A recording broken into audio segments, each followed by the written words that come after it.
अस्सलाम वालेकुम students, welcome to my YouTube channel Zahir science academy. अच्छा बेटा, आज हमने फ़र्स्ट ईयर का जो न्यू सिलेबस आया है उसको स्टार्ट करना है। तो सबसे पहले हम ना सिलेबस को थोड़ा सा डिस्कस कर लेते हैं। तो सिलेबस को अगर देखें तो पहले भी हमारे पास ओवरऑल टोटल 14 चैप्टर थे, अब भी 14 ही चैप्टर हैं। तो थोड़ा सा डिफरेंस है, ट्रिग्नोमेट्री वाला उन्होंने पोर्शन थोड़ा सा कम किया है और कुछ चैप्टर्स ऐसे हैं जो पुराने हैं, थोड़े बहुत हैं जो न्यू ऐड हुए हैं कंटेक्स्ट। बाकी सारा जो है वो कह लें कि 70 to 60% जो है हमारा वो पुराना ही सिलेबस है। तो इसमें हमारे पास जो चैप्टर नंबर 1 है वो है कम्प्लेक्स नंबर्स का। ये हम आज स्टार्ट करेंगे। तो इसी चैप्टर से हम आगाज़ करते हैं। अच्छा बेटा, चैप्टर नंबर 1 है कम्प्लेक्स नंबर्स। कम्प्लेक्स नंबर्स सबसे पहले देखते हैं जी, इसकी हमें ज़रूरत क्यों और कब पेश आई। हम रियल नंबर्स को डिफरेंट वेज में सोल्व करते हैं। तो इसी तरह जो हमारे पास रियल नंबर्स हैं उसमें स्क्वायर रूट भी होता है। जैसे हम कहें कि 4 का स्क्वायर रूट क्या होता है, हमारे पास 2 होता है। 9 का स्क्वायर रूट क्या होता है, 3 है। इसी तरह अगर हम बात करें कि हमारे पास रियल नंबर जो हैं वो उसमें ज़ीरो भी है और इसके साथ साथ हमारे पास माइनस वाले नंबर भी हैं, -1 -2 -3, और प्लस वाले नंबर भी होंगे 1 2 3। ये इधर माइनस इन्फिनिटी तक जाएंगे, ये यहाँ से यहाँ प्लस इन्फिनिटी तक जाएंगे। अच्छा बेटा, बात करेंगे कि हमारे पास कम्प्लेक्स नंबर की ज़रूरत क्यों पेश आई। अब अगर हम गौर करें तो हमारे पास ये जो प्लस वाले नंबर है ना, इन सब का जो स्क्वायर रूट है ना वो हमें आंसर देता है। लेकिन जब हम इस चीज़ को देखते हैं ना, माइनस वाले नंबर्स, ज़ीरो का भी इवन हमारे पास स्क्वायर रूट आंसर देता है। ज़ीरो का आंसर क्या आ जाता है, ज़ीरो। अब हम देखते हैं जी, -1 है। -1 का बेटा जब हम स्क्वायर रूट लेते थे तो वो हमें स्क्वायर रूट जो है ना हमें कोई इसका आंसर नहीं देता था, मैथ एरर आ जाता था, यहाँ अनडिफाइंड कह लें कि हमारा फंक्शन हो जाता था। इसलिए जो माइनस वाले नंबर्स हैं ना, इसका मसला आया जब, तो उन्होंने क्या किया, मैथमेटिशियंस ने मज़ीद नंबर जो हैं वो ईजाद किए। उसके बाद हमारे पास आगे जी कम्प्लेक्स नंबर। तो कम्प्लेक्स नंबर में बेटा सबसे पहले हम देखेंगे इसकी डेफिनेशन। तो कम्प्लेक्स नंबर की डेफिनेशन क्या है जी, the number of the form z is equal to a plus b iota, where a b belong करने किस में, रियल नंबर में, and iota is equal to -1 का स्क्वायर रूट। यानी कि ये वही चीज़ आ गई जो -1 था, जो हमारे पास सोल्व नहीं हो रहा था, जो अभी तक भी अनडिफाइंड है। Are called complex number. तो जो इस तरह के नंबर होंगे a plus b iota form के, उसको हम क्या कहेंगे, कम्प्लेक्स नंबर। ये एक ही डेफिनेशन अभी तक है, ये अंडरलाइन कर लें आप लोग भी। इसके साथ इसकी एग्जांपल दी हुई हैं। पहली एग्जांपल है जी 3 + 4 एटा 2 - 5/7 एटा -7 -2 एटा। ये सारी इसकी क्या हैं, एग्जांपल है। अब जैसे हम नेचुरल नंबर्स को एन के साथ शो करते हैं, ठीक है, रियल नंबर्स को आर के साथ शो करते हैं, इसी तरह कम्प्लेक्स नंबर्स हैं, इसकी जो नोटेशन है वो है कैपिटल सी। ठीक है, तो कम्प्लेक्स नंबर्स को डिनोट करने के लिए हम कैपिटल सी का इस्तेमाल करेंगे।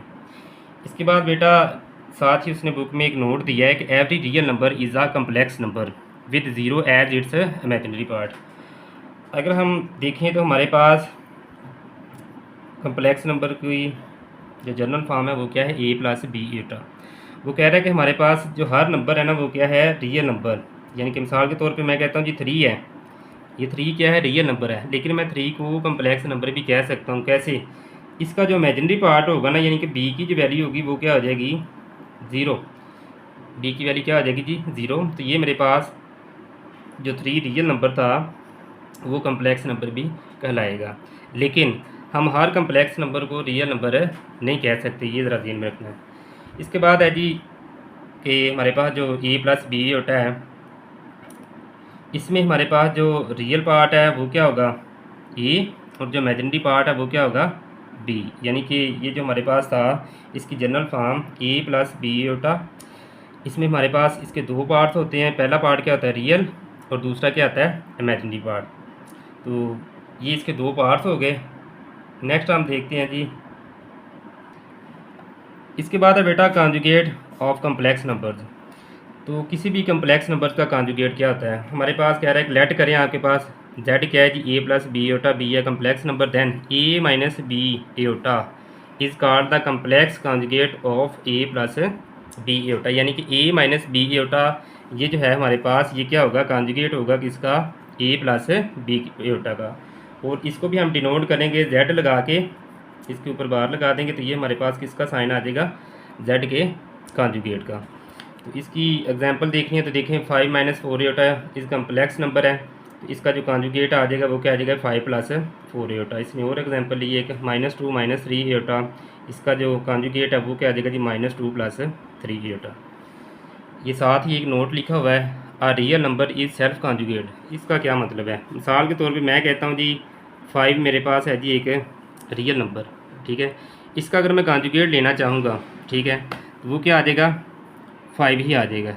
यानी कि ये हमारे पास क्या है, एक रियल नंबर है, इसका मैं कॉन्जुगेट लेता हूँ तो क्या आएगा, वो भी 5 ही आएगा। यानी कि इसमें तो हमारे पास इमेजिनरी पार्ट है नहीं, अगर इमेजिनरी पार्ट होगा तो फिर ही हम उसका साइन चेंज करेंगे, यानी कि अगर वो माइनस में होगा तो प्लस में करेंगे, प्लस में होगा तो माइनस में कर देंगे। लेकिन इसका इमेजिनरी पार्ट 0 है, तो इसलिए हम इसको कह सकते हैं कि every real number is self conjugate.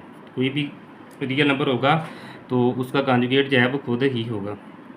इसके बाद ऑपरेशन ऑन कम्प्लेक्स नंबर्स, इसमें ये एडिशन का बता रहा है कम्प्लेक्स नंबर्स की। तो बेटा ये चीज़ ज़हन में रखनी है कि हमेशा रियल पार्ट में ऐड होता है और इमेजिनरी पार्ट में ऐड होता है। इस तरह दूसरा नंबर लिखा वो क्या है, k × a + b होता है, यानी कि अगर किसी कम्प्लेक्स नंबर के साथ कोई कांस्टेंट नंबर ज़रब हो रहा है तो उसको क्या करना आपने, वो हमारे रियल पार्ट के साथ भी ज़रब खा जाएगा और इमेजिनरी पार्ट के साथ भी ज़रब खा जाएगा। इस तरह सब्ट्रैक्शन है तो सेम एज इट जैसे हमने एडिशन में किया कि रियल पार्ट रियल में ऐड किया और जो हमारे पास इमेजिनरी पार्ट है वो इमेजिनरी पार्ट में ऐड किया, तो ये काम इधर होगा सेम ही कि रियल पार्ट में से जब माइनस है तो माइनस रियल वाला पार्ट होगा और इमेजिनरी पार्ट जो बी है और ये डी है तो बी माइनस डी होता है, यानी कि रियल पार्ट में से रियल माइनस और इमेजिनरी पार्ट में से इमेजिनरी को माइनस कर देंगे। इसी तरह मल्टीप्लिकेशन है और कम्प्लेक्स नंबर मल्टीप्लिकेशन सिंपल ही है जैसे वो दूसरे नंबर्स की होती है। तो ए पहले इस सी के साथ ज़रब खा जाएगा तो क्या आ जाएगा ए सी, ठीक है। फिर हमारे पास ये जो है वो ज़रब खाएगा किसके साथ, डी के साथ, तो ये आ जाएगा ए आई डी, यानी कि ए डी एयोटा भी कह सकते हैं इसको हम। इस तरह हमारे पास जो एयोटा बी है ये सी के साथ ज़रब खाएगा तो ये क्या आ जाएगा बी सी एयोटा, और बी जब डी के साथ ज़रब खाएगा तो ये क्या आ जाएगा जी बी डी एयोटा, और एयोटा एयोटा के साथ ज़रब खाएगा तो क्या आ जाएगा एयोटा स्क्वायर, ठीक है। तो बाकी इसको बाद में एयोटा स्क्वायर की वैल्यू -1 लगा के यहाँ से एयोटा का हम लेके सॉल्व कर लेते हैं।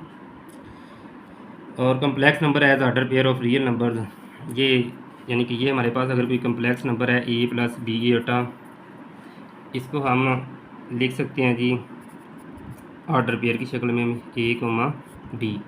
इसमें बेटा ये चीज़ ध्यान में रखनी है कि हमारे पास जो रियल पार्ट है ना वो पहले लिखना है और इमेजिनरी पार्ट जो है वो क्या है बाद में लिखना है। ये बात ध्यान में रखनी है।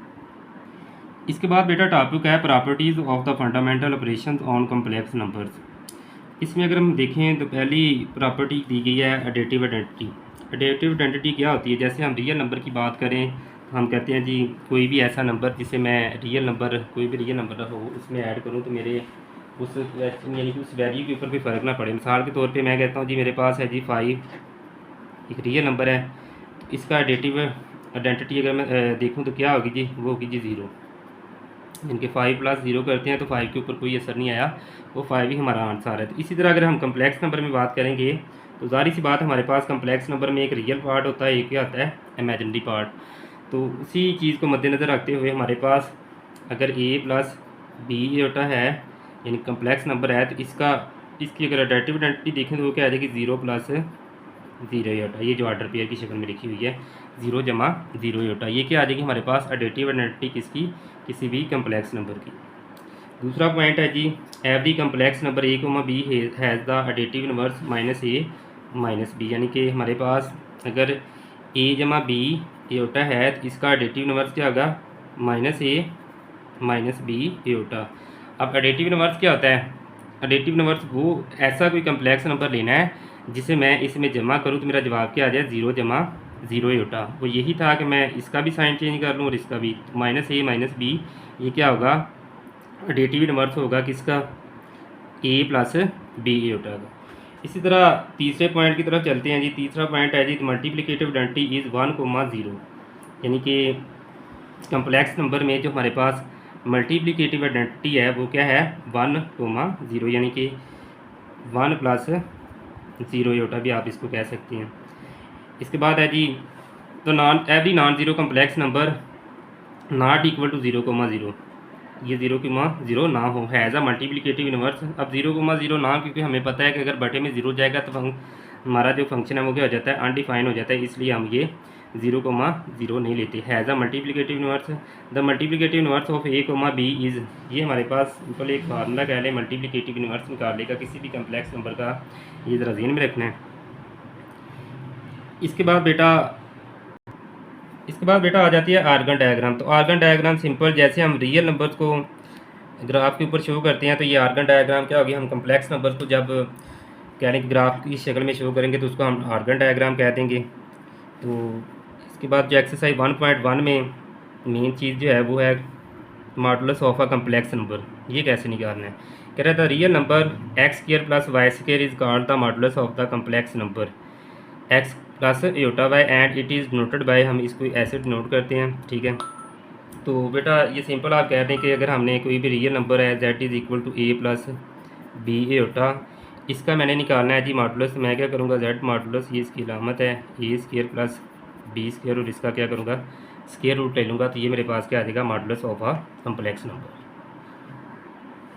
तो बेटा अब हम फाइनली एक्सरसाइज 1.1 का आगाज़ करते हैं जी। एक्सरसाइज 1.1 में क्या लें कि क्वेश्चन नंबर हमारे पास जो पहला है वो क्या है जी, find the multiplicative inverse of each of the following complex numbers, यानी हर कम्प्लेक्स नंबर जो दिया गया है उसका हमने क्या करना है, मल्टीप्लिकेटिव इनवर्स फाइंड करना है।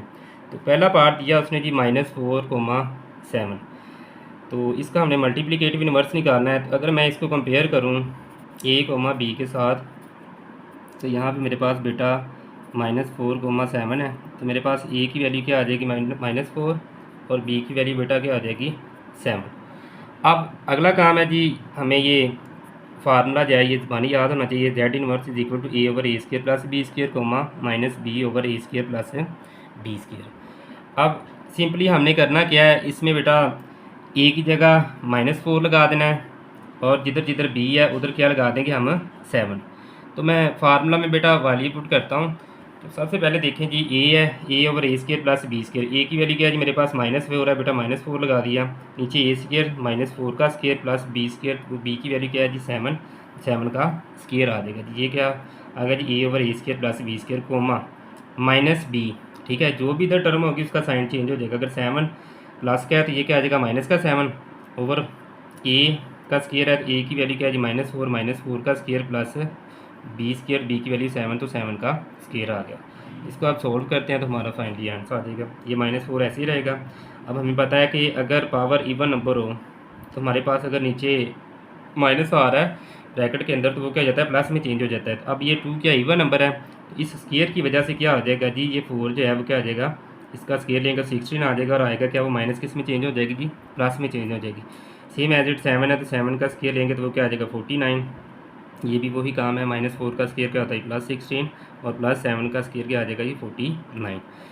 वो -4 भी वैसे ही इन दोनों को क्या करते हैं हम ऐड कर लेते हैं, वो क्या हो जाएगा जी 65। ये सेम इधर ये दोनों ऐड हुए तो क्या आ गया 65। तो ये हमारा क्या आ जाएगा फाइनल आंसर आ जाएगा जी। अच्छा बेटा देखते हैं जी क्वेश्चन नंबर 1 का दूसरा पार्ट क्या है जी, √2, -√5, इसका अब हमने क्या निकालना है मल्टीप्लिकेटिव इनवर्स। यहाँ पे बेटा a, b के साथ फिर कंपेयर करेंगे तो क्या आ जाएगी, a की वैल्यू क्या आ जाएगी हमारे पास √2 और b की वैल्यू क्या आ जाएगी -√5।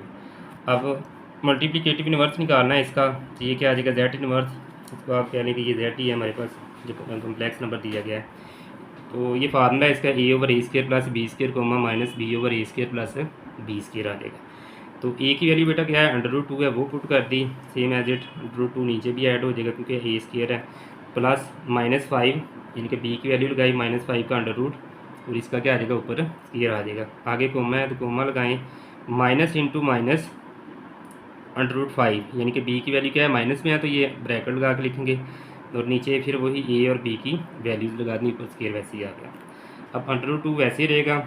ये बेटा स्क्वायर और स्क्वायर रूट एक दूसरे के क्या आते हैं रेसिप्रोकल होते हैं, तो ये दोनों क्या आ जाएंगे कैंसिल, सेम एज इट इधर से √2 और 2 कैंसिल हो जाएंगे, स्क्वायर रूट के साथ स्क्वायर और कैंसिल, तो क्या बच गया 5 ये इधर भी सेम ही काम है, ये कैंसिल हो जाएंगे तो मेरे पास बेटा बचेगा 2+5 और ये माइनस माइनस प्लस √5/2+5। तो ये बेटा क्या आ जाएगा √2/7 कोमा √5/7, ये इसका क्या आ जाएगा कॉन्जुगेट आ जाएगा। अब हम देखते हैं बेटा पार्ट नंबर 3। पार्ट नंबर 3 में क्या है जी, सोल्यूशन इसका देखें जी 1,0। अच्छा बेटा ये क्या है, मल्टीप्लिकेटिव आइडेंटिटी है, तो एक बात ध्यान में रखनी है कि मल्टीप्लिकेटिव आइडेंटिटी जो है ना, उसका मल्टीप्लिकेटिव इन्वर्स जो होता है वो खुद ही होता है, ठीक है। 1 आगे ए की वैल्यू और बी की वैल्यू क्या आगे 0, अगर मैं इधर पुट करता हूँ ए की वैल्यू 1, फिर इधर भी 1 आ जाएगा, इधर 0 का स्क्वायर, ये माइनस बी की वैल्यू 0/1 का स्क्वायर प्लस है, यानी कि ये वैल्यूज़ लगा दी हमने ए बी की। तो बेटा फाइनली आप देख सकते हैं कि इसको हल करेंगे तो हमारे पास वही आंसर आ जाएगा 1,0। अच्छा बेटा क्वेश्चन नंबर 1 कंप्लीट हो गया। क्वेश्चन नंबर 2 को देखते हैं। क्वेश्चन नंबर 2 है separate into real and imaginary parts, यानी कि write as a simple complex number लिखना है, यानी कि ये जो बटे में लिखा हुआ है इसको हम क्या करेंगे सॉल्व करके a प्लस बी योटा की फॉर्म, यानी कि a और b की वैल्यू अलग अलग करके देंगे। अच्छा बेटा देखें, सबसे पहले ये वैल्यू दी गई हमें 2 - 7 योटा और 4 + 5 योटा है। तो सबसे पहला स्टेप जो है ना बेटा, आपने क्या करना है, जो बटे वाली टर्म है ना, ये इसका कॉन्जुगेट लें, कॉन्जुगेट लेकर इसके साथ मल्टीप्लाई भी करते हैं और डिवाइड भी करते हैं, जिसे आप कहते हैं जी रैशनलाइज करना। 4 + 5 योटा है, इसका मैंने कॉन्जुगेट लिया तो वो क्या आ गया जी बेटा मेरे पास 4 - 5 योटा, इसके साथ मैंने ज़रब भी कर दिया और तकसीम भी कर दिया। अब आप देखें तो ये ऊपर वाली टर्म जो है ऊपर वाली टर्म के साथ ज़रब खा जाएगी और नीचे वाली टर्म जो है वो नीचे वाली के साथ ज़रब आ जाएगी। तो 2 - 7 योटा मल्टीप्लाई बाय 4 - 5 योटा। अब नीचे ज़रा गौर करें, हमारे पास एक फार्मूला होता था a + b a - b, ये किसके बराबर होता था जी a² माइनस है b²। उसी फार्मूले का इस्तेमाल किया, ये 4 + 5 होता है 4 - 5 होता, दोनों रकमें सेम है, इधर भी और उधर भी, फ़र्क क्या है, इधर प्लस है इधर माइनस है, यानी कि रकमें दोनों सेम, दरम्यान में एक दफ़ा प्लस हो एक दफ़ा माइनस हो, वो दोनों ज़रब हो रही हैं तो किसके बराबर आ जाती हैं a² - b², यानी कि पहली टर्म का स्क्वायर माइनस है दूसरी का। तो यही काम किया हमने, 4 का स्क्वायर माइनस 5 योटा का स्क्वायर आ जाएगा। ऊपर वाली टर्म को ज़रब दें, 2 को 4 के साथ ज़रब देंगे तो क्या आ जाएगा 8, 2 5 के साथ मल्टीप्लाई होगा तो कितना आ जाएगा 10, योटा साथ माइनस आएगा, प्लस माइनस माइनस, -7 को 4 के साथ मल्टीप्लाई किया 28, योटा आ गया साथ, ये भी माइनस प्लस माइनस, और 7 5 बार 35, माइनस माइनस प्लस, योटा को योटा के साथ ज़रा भी तो क्या आ गया योटा का स्क्वायर। और बेटा जो लाइक टर्म है उनको क्या करेंगे हम ऐड कर लेंगे और इधर योटा स्क्वायर की वैल्यू लगा देंगे, तो 8 वैसे रहेगा। अब देखें ये इसके साथ भी योटा है, इसके साथ भी योटा, ये दोनों हम ऐड कर सकते हैं। तो -10 -28 को ऐड किया तो क्या आ जाएगा 38, और दोनों को साइन माइनस है तो -7 ही रहेगा। हमेशा वो जब दोनों साइन सेम हो, जैसे अगर प्लस है दोनों टर्म का तो ऐड करते हैं, माइनस है तो फिर भी अगर ऐड ही करेंगे हम, ठीक है। लेकिन जब एक रकम प्लस की हो दूसरी माइनस की हो तो फिर हम क्या करते हैं, बड़ी रकम में से छोटी निकाल देते हैं और साइन वही लगाते हैं जो बड़ी रकम के साथ हो। तो अब ये दोनों माइनस में थे तो दोनों को ऐड करके साथ माइनस ही लगा दिया, योटा स्क्वायर की वैल्यू -1 आ गई, -1 इधर तरफ आएगा तो ये क्या आ जाएगा -35, और -35 में प्लस करेंगे 8। अब देखें साइन इधर माइनस का इधर प्लस का है, तो बड़ी में से छोटी को निकाल दिया 27 आ गया, और इसी के साथ माइनस आ रहा है तो वो मैंने -7 लगा दिया। तो अब बेटा ये चीज़ आ गई। अब हमने क्या करना है बेटा, ऊपर सवाल हमारा क्या था कि रियल और इमेजिनरी पार्ट्स को अलग-अलग करना है, तो अब हम बेटा इसका रियल और इमेजिनरी पार्ट्स अलग कर देते हैं। तो क्या करेंगे जो -27, अब 41 जो है ना इस रकम का भी बटा है इस रकम का भी बटा है, ठीक है। तो वो मैंने 27/41 कर दिया, -38/41 योटा। तो ये रियल और इमेजिनरी पार्ट इसके अलग हो गए, ये सेम स्टेप नीचे गए। तो ये हमारा बेटा फाइनल आंसर है। क्वेश्चन नंबर 2 का बेटा अगर सेकंड पार्ट देखें तो वो क्या है जी, हमारे पास -2 + 3 योटा होल का स्क्वायर ओवर 1 + योटा है। तो सबसे पहले बेटा हम ऊपर जो स्क्वायर है ना इसको ओपन करेंगे। स्क्वायर ओपन करने के लिए हमारे पास वही फार्मूला करें कि a + b योटा वाला यूज़ किया तो क्या आ जाता है हमारे पास a² + b² + 2ab। यहाँ a की वैल्यू माइनस में है तो ये दुगना जो होगा हमारा वो माइनस में चेंज हो जाएगा। -2 का स्क्वायर लिया तो क्या आ गया जी हमारे पास +4, ठीक है। और ये b का स्क्वायर लिया 3 योटा, इसका स्क्वायर आ गया जी क्या, ये आना था जी हमारे पास 3 का स्क्वायर योटा का स्क्वायर यानी कि 9 योटा स्क्वायर। योटा स्क्वायर की वैल्यू लगानी थी -1 तो क्या आ जाना था माइनस का 9, ये -9 आ गया। जब इन दोनों को दुगना लेकर हल किया तो मैंने पहले बताया कि ए की वैल्यू माइनस में है तो दुगना माइनस में होगा। दो दो बार 4 और 4 3 बार 12 तो -12 एयोटा आ जाएगा। नीचे बटे में क्या जी 1 प्लस एयोटा है, ये वैसे ही रहेगा। अब हम क्या करते हैं जी, ये रियल पार्ट रियल में ऐड कर लें। -5 आ गया जी, -9 है ना, +4 है। बड़ी रकम में से छोटी माइनस कर दी तो बड़ी रकम वाला साइन आ गया माइनस का। तो -5 -12 एयोटा और 1 प्लस एयोटा। अब बेटा फिर वही काम जो पिछले क्वेश्चन में किया है कि नीचे वाली जो रकम है उसका कॉन्जुगेट लेकर ज़रब भी कर दें, तकसीम भी कर दें, इनके रैशनलाइज करना है। तो 1 प्लस एयोटा था बटे में, इसका कॉन्जुगेट लिया 1 माइनस एयोटा आ गया, उसके साथ ज़रब भी कर दिया तकसीम। ऊपर वाली रकम ऊपर वाली के साथ ज़रब, नीचे वाली के साथ ज़रब आ गई। तो इनको ज़रब दिया, ये चीज़ आ गई। ये एक दफ़ा प्लस था, एक दफ़ा माइनस, पहली का स्केयर माइनस दूसरी का स्केयर। एयोटा स्केयर की वैल्यू क्या होती थी हमारे पास -1, तो एयोटा स्केयर की जगह लगा दिया क्या -1। तो ये माइनस माइनस प्लस हो जाएगा। ऊपर वाली रकम को सोल्व करेंगे, इधर एयोटा स्केयर की वैल्यू लगा दी -1, इन दोनों को ऐड किया -7 एयोटा। ये क्या हो जाएगा जी, माइनस इधर तरफ आ गया -12, ये -12 आ गया जी। अब -12 है और -5 है, दोनों का साइन सेम है तो इन दोनों को ऐड कर लेंगे। -17 आ गया, ये -7 एयोटा था। ये 2 अब बेटा हर दोनों टर्म का बटा होगा, इसका भी और इसका भी है, इनके एयोटा वाले टर्म का भी, और जो ये दोनों ऐड करके कि ये कहने कि एक स्टेप यहाँ से शार्ट है तो वो क्या आना था -17 और -7 एयोटा ओवर। अब ये -17 का भी बटा है 2 और 7 का एयोटा का भी बटा है, तो मैंने क्या किया दोनों का बटा अलग अलग कर दिया, तो फाइनली ये हमारा आंसर आ जाएगा इसमें से। अच्छा बेटा, क्वेश्चन नंबर 2 का तीसरा पार्ट है एयोटा ओवर 1 प्लस एयोटा। इसका भी अब हम मल्टीप्लिकेटिव इनवर्स कह रहे हैं निकालेंगे, यानी कि सॉरी हम निकाल रहे थे इसका रियल और इमेजिनरी पार्ट को अलग अलग कर रहे थे। तो एयोटा ओवर 1 प्लस एयोटा है बेटा, वही काम नीचे वाली का कॉन्जुगेट लें, ज़रब कर दें, तकसीम कर दें, यानी कि रैशनलाइज कर लें हम। फिर ऊपर वाली टर्म ऊपर वाली के साथ ज़रब, नीचे वाली के साथ ज़रब खाएगी।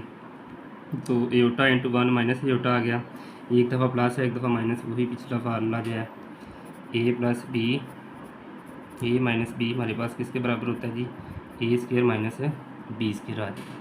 तो वही फार्मूला इस्तेमाल किया, 1 का स्केयर माइनस एयोटा का स्केयर आ जाएगा। एयोटा स्केयर की वैल्यू लगा दी -1, माइनस माइनस प्लस हो जाएगा जी 2, ये ऊपर वाली टर्म को ज़रब दिया तो ये चीज़ आ गई। इधर भी एयोटा स्केयर की वैल्यू लगाएं -1, ये माइनस माइनस है प्लस हो जाएगा, तो 1 प्लस एयोटा या एयोटा प्लस 1/2 आ जाएगा। दोनों का बटा अलग अलग कर दें, 1/2 प्लस एयोटा ओवर 2, ये हमारा फाइनल आंसर। क्वेश्चन नंबर 2 का बेटा पार्ट नंबर 4 है, 4 प्लस 3 एयोटा का स्केयर और 4 माइनस 3 एयोटा। बेटा वही काम जो पार्ट नंबर 2 में किया था, सबसे पहले हम स्केयर ओपन करेंगे, 4 का स्केयर प्लस 3 एयोटा का स्केयर आ गया, यानी कि a square plus b square plus 2ab वाला फार्मूला लगा के ये दोनों का टुकड़ा आ गया। नीचे 4 माइनस 3 एयोटा वैसे ही है।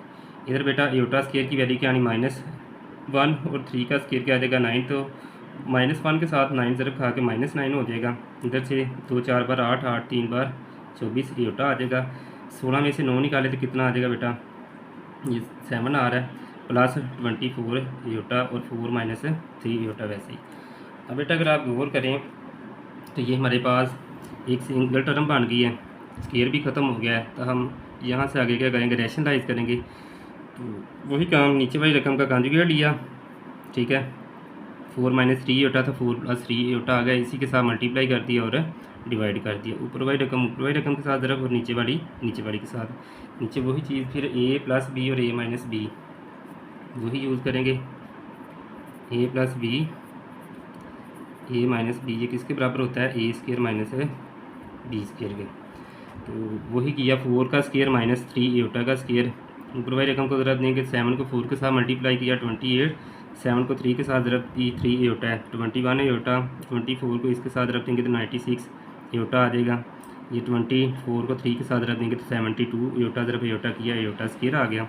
ये नीचे 4 का स्केयर क्या आता है 16 और 3 का क्या आ जाएगा जी 9, एयोटा स्केयर की वैल्यू लगा दी साथ, तो क्या आ गई -1 लगाया, तो यानी कि 9 एयोटा स्केयर आना था, तो 9 इंटू -1 किया तो क्या आ गया -9, ये माइनस माइनस प्लस हो गया 25 हो जाएगा। इधर जो लाइट टर्म्स हैं उनको ऐड करें, ये भी एयोटा इसके साथ भी और इसके साथ भी, इन दोनों को ऐड किया, 96 में जमा किया 21, 117 एयोटा आ गया। इधर एयोटा स्केयर की वैल्यू लगा दी -1, ये 28 वैसे। अब ये बेटा दोनों देखें रियल पार्ट हैं, एक ये है और एक ये है, इन दोनों को इकट्ठा करेंगे तो -44 आ जाएगा। बड़ी रकम में से छोटी निकाल दी क्योंकि साइन डिफरेंट है, तो साइन वो आएगा जो बड़ी रकम का है वो माइनस है। तो ये बटा दोनों का है 25, -44 का बटा भी 25 और 117 का बटा भी क्या आ जाएगा 25। ये हमारा फाइनल आंसर।